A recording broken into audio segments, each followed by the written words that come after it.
Bonjour famille. Aujourd'hui, je veux parler d'un thème, la sorcellerie. La sorcellerie, c'est un domaine qui est vaste, hein.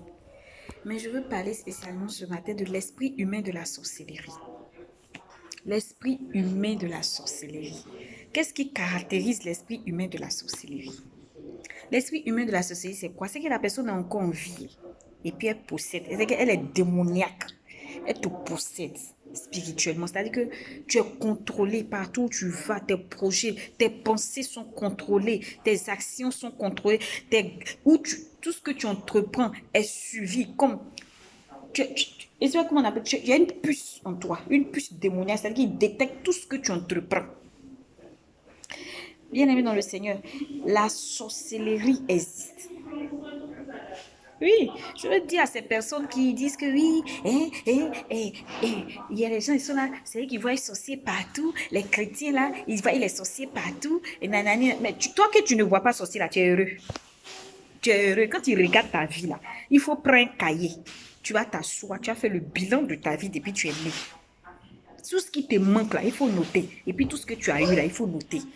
Tu vas voir que ce qui te manque là est tellement par rapport à ce que tu as eu. Quand toi-même tu te regardes là, tu as accompli. Et puis on parle aussi de sorcellerie, tu te plains. Je suis d'accord que nous-mêmes pouvons être à la base de nos problèmes, que nous pouvons avoir des pensées dans nos cœurs qui nous empêchent d'exceller dans la vie. Mais à côté de cela, il y a des ennemis spirituels qui existent. La Bible dit quoi dans le livre de Psaume 23? Il dit, je dresse une table entre tes adversaires et toi. C'est pour dire quoi? Qu'il y a des adversaires physiques, il y a des adversaires spirituels. Oui, il y a des personnes qui agissent dans l'ombre et que toi, tu ne sais pas. Bien-aimé dans le Seigneur, la sorcellerie existe. Il y a dans les familles des personnes qui s'érigent en rois et reines dans nos familles et qui contrôlent la destinée des enfants de cette famille. Vous allez voir que dans une famille, on a à peu près les mêmes problèmes. Les gens arrivent difficilement à se marier. Les gens ne sont pas heureux dans le foyer. Ou bien les gens n'arrivent pas à enfanter. Ou bien les gens n'arrivent pas à se réaliser. Ils n'arrivent pas à voyager. C'est comme ils sont bloqués. Ils n'arrivent pas à exceller dans leur vie. Mais pourquoi?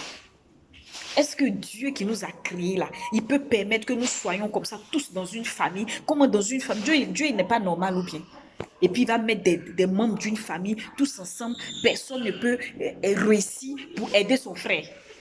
Quel intérêt notre Dieu a à ce qu'on ne réussisse pas dans la vie? Bien-aimés dans le Seigneur, ayons le discernement. Ayons le discernement.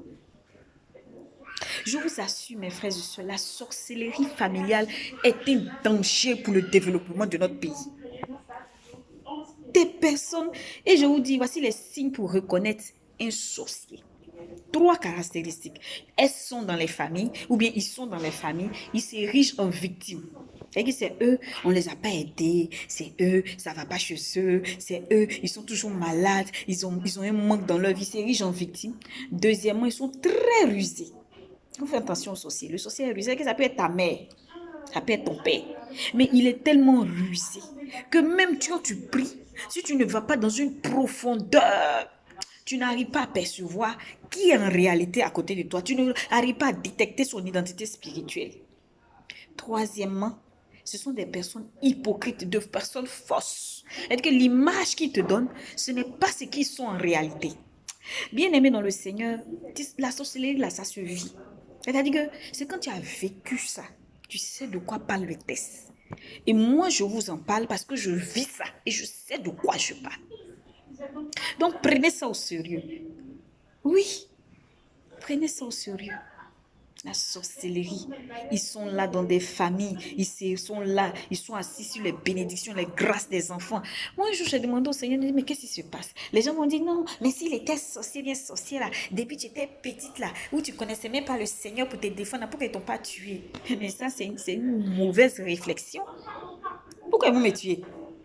Ils t'ont vidé et puis tu es là. Ils ont besoin de tes grâces et bénédictions. De la même manière que toi, dans la vie physique, tu as besoin d'argent pour circuler. Tu as besoin de biens matériels. Eux aussi, leur bien, leur argent sont tes grâces et bénédictions. Et plus tu es béni, plus tu as des grâces, plus ils n'ont pas d'intérêt à ce que tu sois affranchi. Oui, parce que si tu es libéré là, ça ne les arrange pas. Eux, ils sont dépouillés spirituellement, ils sont appauvris, ils sont affaiblis. Donc, c'est un combat. C'est un combat terrible, mes frères et sœurs, ce n'est pas de l'amusement. Il faut commencer à prier pour demander au Seigneur de te donner l'identité spirituelle des personnes qui sont autour de toi. Il faut demander au Seigneur ce qui fait que tu n'avances pas dans ta vie, ce qui fait que tu n'arrives pas à travailler, ce qui fait que tu n'arrives pas à prospérer véritablement. Il faut que toi-même tu t'asseyes et tu fasses un bilan de ta vie et que tu te poses les bonnes questions afin que Dieu puisse te répondre. Bien-aimé dans le Seigneur, l'heure est grave. L'heure est grave. Il faut que ta situation te fasse mal. Il faut que tu sois en colère. Toujours, je le dis, une colère sainte, c'est quoi? Ce n'est pas aller vers cette personne. Ce n'est pas aller vers... C'est prier. Être fâché, se réveiller la nuit, prier. Prier. La Bible dit que la prière est une épée à double tranchant. C'est-à-dire que quand tu pries, tu pries. Tu ne sais même pas ce que ça coupe, ce que ça déracine, ce que ça arrache autour de toi. Tu ne peux pas savoir. Dieu ne va pas tout te montrer.